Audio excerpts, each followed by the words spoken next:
Hey everyone, it's Tammy. Hope you guys are having a great day. For those of you who are just joining in or tuning in, thanks. Thanks for being here. I appreciate you checking it out.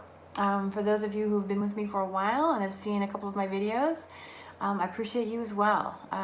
And I appreciate you sticking with me. It's been an evolution for sure. And so the last video I mentioned menthol season, and I thought I would get on it sooner than later. It is about to be the new year, and I figured why not.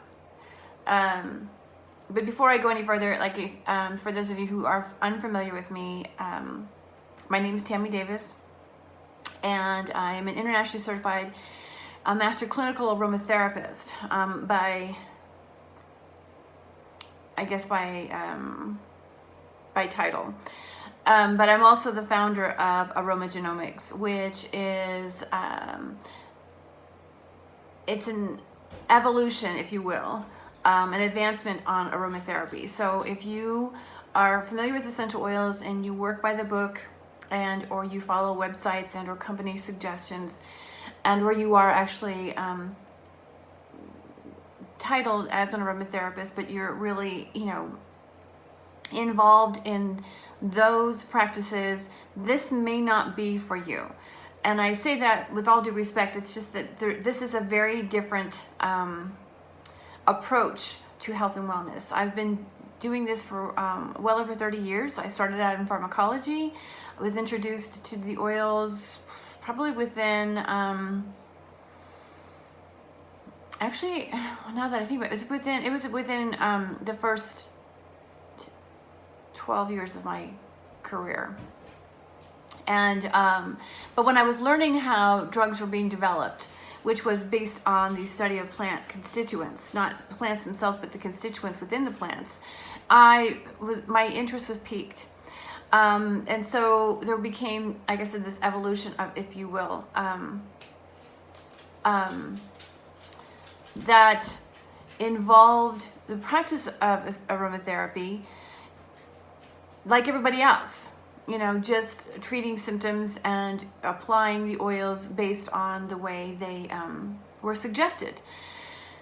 However, the world isn't the same. Human beings aren't the same. They're not even the same as we were 30 years ago, and certainly the world isn't. I mean, we've had such an advancement in chemicals, and so this is the reason for aromagenomics, because we really cannot be applying old world practices to modern day or contemporary bodies.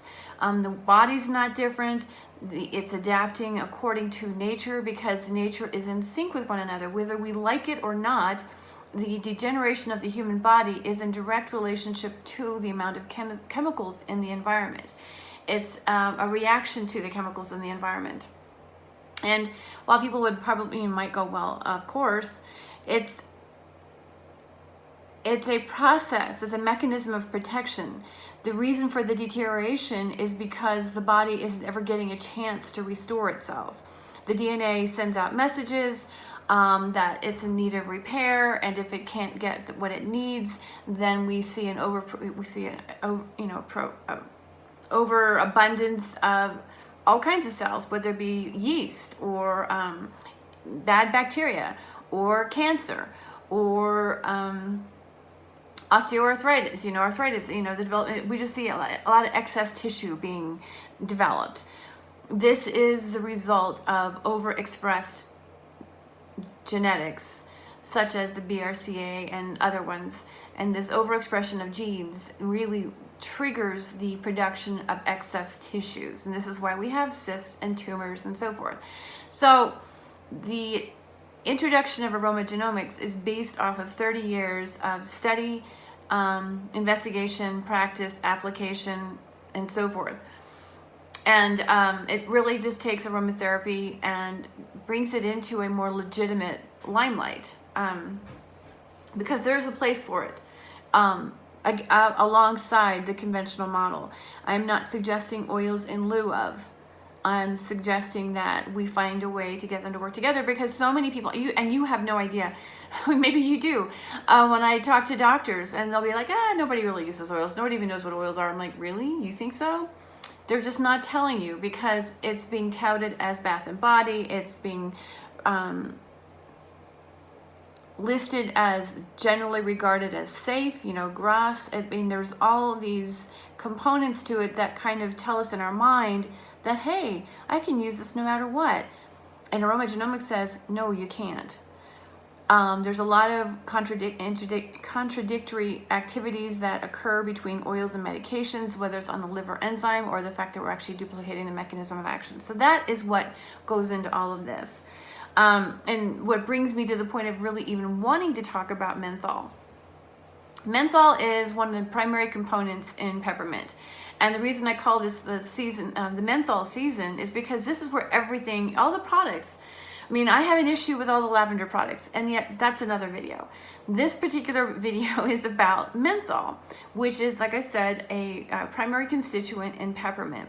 However, we've isolated this constituent, and it isn't everything.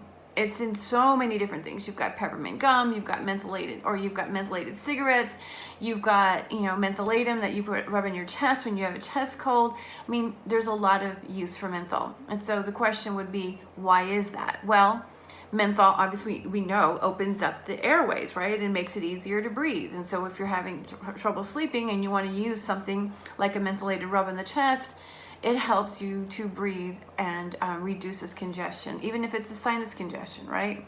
So there's a lot of advantages to it. So what's the problem? Well, first and foremost, the mentholated products are generally synthetic. They're not an actual menthol. Even if there might be a little bit in it, it's not 100%. Peppermint alone can't be used for the reason of menthol, especially with different types of health conditions. And the reason why is because menthol increases lung tissue permeability.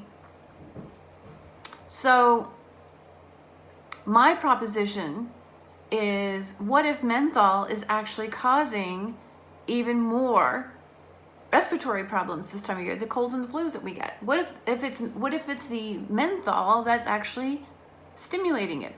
Because it's opening your lungs up. Okay, so it's helping you to breathe, right? This goes into something I started talking about a long time ago, which is long-term versus short-term effects. The short-term effect is that it actually helps you to breathe, right? But the long-term effect is actually increasing the permeability of your lung tissue. And you're walking around in a world of chemicals. You're walking around in a world of people, bacteria and viruses alone being, breathed on you. Floating around the room, if you will. And so you're making you're actually setting yourself up. You're creating a susceptibility to a cold and a flu that maybe otherwise your body would have protected you from. That's my point of consideration. So maybe stop using menthol products. What if we banned those, right? We just kind of 86 menthol products. But I'm not kidding. I mean, what if you actually stopped? I wonder if you actually would feel better, because if you could actually use oils that were very high in the constituent eucalyptol. Now, again, if you're new and you were expecting to hear essential oil recommendations, if you can hear my dog, I apologize. But if you're expecting to hear essential oil recommendations, I'm not going to give them to you because I work with constituents. I focus on the constituents, and here I'm going to insert something here. And the reason for that is because although it may be the same species, let's just say in this case a eucalyptus, maybe Eucalyptus radiata is a species. If it grows in one place, let's just say Texas. I don't know if it grows in Texas or not, but let's just say it grows in Texas, okay? So say you grow it in Texas and then it grows in Australia. You're going to have even though it's the same species of plant, it could even come from the same seed pack. It's going to come out with a different oil because the environment is different, the growing conditions are different, everything's different. So you're going to have a different oil. So the constituents are what matters. Now, chances are you grow a eucalyptus, it's going to actually have the eucalyptol in it, or the 1,8 is the otherwise known as 1,8-cyanol. This is a sedative constituent, and it does not go along with other chemicals or medications that are sedatives. So you do not want to use this in conjunction with sedatives. However, if you have chest or sinus congestion, plants with 1/8 CNO in high, quality of 1/8 CNO would be an option. Now I'll give you some examples. Eucalyptus radiata is one. Whole leaf is another. Hyssop decumbens would be another. So those would be some ideas, but 1/8 CNO is your suggestion, okay? You also want to find something that has linalool in it, because linalool will relax the chest muscles, or it'll just relax everything, okay? So it'll actually help you to breathe. So that's another one, something that has linalool in it, just to kind of help you relax. Don't go for the lavender. Just don't go for the lavender. If you want to know why, you can ask me below. Just don't go for the lavender. But because there are other oils that have linalool in it.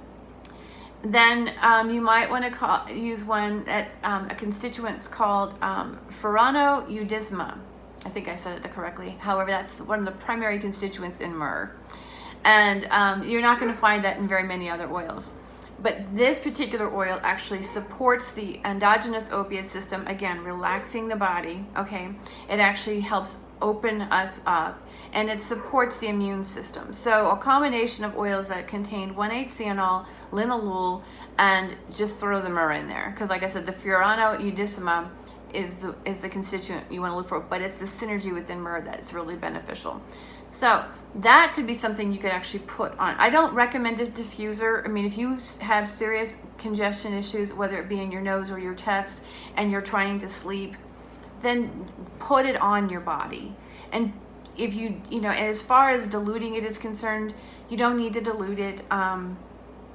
If you have sensitive skin, or you've been stressed, possibly putting a little bit of olive oil or coconut oil down on this tissue first before applying your blend. But you want to get as much as this blend on you at one time. You don't need to get 1/10 of a drop. You need to get possibly 4 or 5 drops on your chest at one time. That's a concentrated amount that will actually support you. Okay, this is the aspect of aromagenomics. It is no longer about dilly-dallying around with less is more and little tiny bits and pieces of drops and trying to. No, we need to actually use the oils, because keep in mind, medications are concentrated dosages of constituents. They're oftentimes replicated, but they're still concentrated dosages. If we are going to be babying ourselves with diluted essential oils, we are not getting the full benefit of the oil.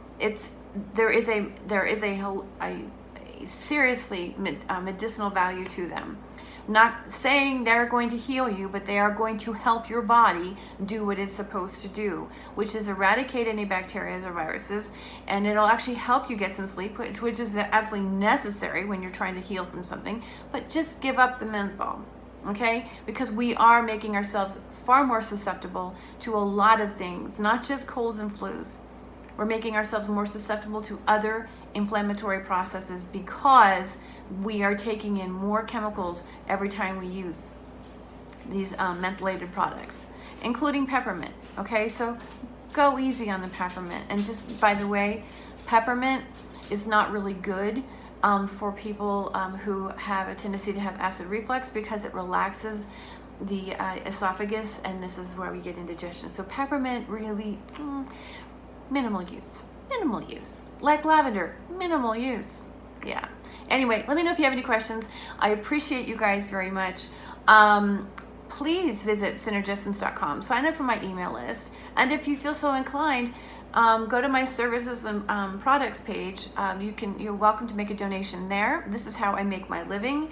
I devote an awful lot of time into research and writing and producing content like this, because I really want the world to benefit from the oils. At this point, I feel kind of like a spokesperson for Mother Nature. And so anyway, I appreciate you guys. Let me know if you have any questions, if there's a specific health condition you'd like to hear about, something specific on.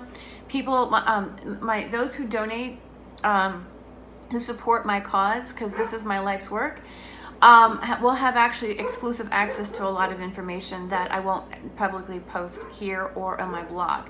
One in particular I'm doing right now is on basal cell carcinoma. So how to work with skin cancer, the basal cell carcinoma. All right. Anyway, I love you guys. Happy New Year. Here's to a year of clarity and light. 2020.